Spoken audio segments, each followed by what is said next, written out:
Assalamualaikum warahmatullahi wabarakatuh. Baik, di sini Kak Tiara akan menjelaskan hikayat pelajaran selanjutnya, masih memasuki pelajaran hikayat. Kemarin Kak Tiara sudah menjelaskan yaitu mengidentifikasi nilai-nilai dan isi hikayat. Yang kedua yaitu menceritakan kembali isi hikayat. Kalian sudah memahami kan, dan saya sudah ajarkan kan. Kemarin juga saya memberikan tugas kepada kalian untuk menceritakan kembali isi hikayat yang ada di LKS. Selanjutnya yaitu pertemuan hari ini menjelaskan tentang perbandingan atau membandingkan cerita rakyat atau hikayat dengan cerpen. Langsung saja. Baik, yang pertama berdasarkan jenis atau bentuk. Bentuk prosa dalam hikayat maupun cerpen di situ sama-sama menggunakan bentuk prosa. Cuma bedanya dalam hikayat dia menggunakan prosa lama, karya tulisan lama. Kalau cerpen dia menggunakan bentuk prosa yang jenisnya baru. Ada yang tahu nggak prosa itu apa?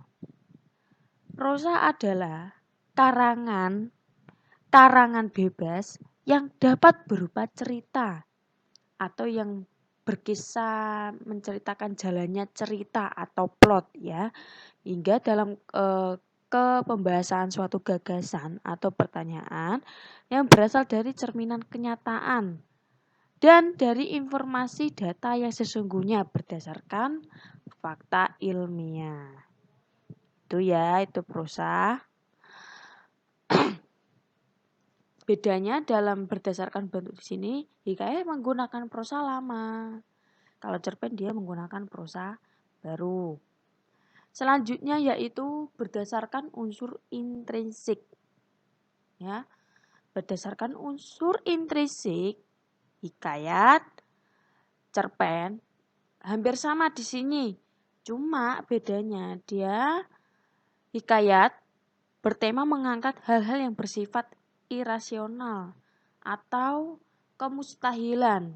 Berarti dalam cerita ini adalah cerita rekaan atau khayalan atau di luar logis atau di luar dugaan. Dalam tokoh penokohan di sini dia memiliki kekuatan atau ada kesaktian dalam si tokoh dan penokohan di situ. Latar setting dalam hikayat dia menggunakan istana sentris. Ingat ya, dalam karakteristik hikayat di situ ada istana sentris. Apa itu istana sentris? Yaitu mengkisahkan lingkungan istana, ya. Cerpen dia juga mempunyai tema. Tema di situ dia mengangkat cerita kehidupan manusia atau rasional, ya. Dalam tokoh penokohan di situ dia menggunakan sesuai dengan keadaan masyarakat saat ini. Berarti bisa menceritakan zaman sekarang gitu. Latar settingnya di situ rakyat sentris, berarti lingkungan masyarakat. Nah, di situ perbedaannya. Selanjutnya berdasarkan ciri kebahasaan. Di situ hikayat dengan cerpen sama-sama mempunyai kebahasaan. Cuma bedanya hikayat dia menggunakan bahasa kuno atau bisa disebut dengan istilah arkais, yaitu dia menggunakan bahasa kuno, bahasa zaman dahulu, bahasa Melayu klasik. Kalau cerpen dia menggunakan bahasa sehari-hari yang mudah dipahami oleh pembaca. Begitu. Bedanya dalam ciri kebahasaan.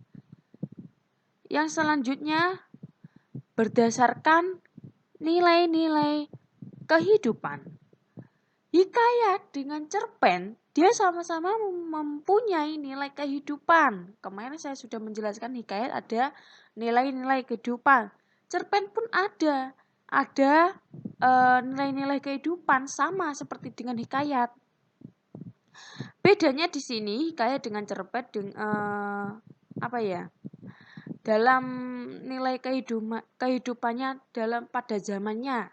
Bedanya hikayat pada zamannya dia menggunakan zaman orang terdahulu, zaman sejarahnya, zaman kerajaan. Di situ ada nilai moral, ada sosial, budaya, agama. Kalau cerpen, dia mengungkapkan nilai-nilai berkembang pada zamannya yang dimaksud cerpen di sini apa? Ya tadi seperti pada zaman saat ini. Di situ ada juga nilai-nilai kehidupan sama dengan hikayat, yaitu ada moral, sosial, agama, dan budaya. Saya sudah menjelaskan kan nilai moral itu seperti apa, sosial, budaya, agama, pendidikan, dan lain sebagainya. Cukup sekian untuk materi membandingkan hikayat dengan cerpen ya.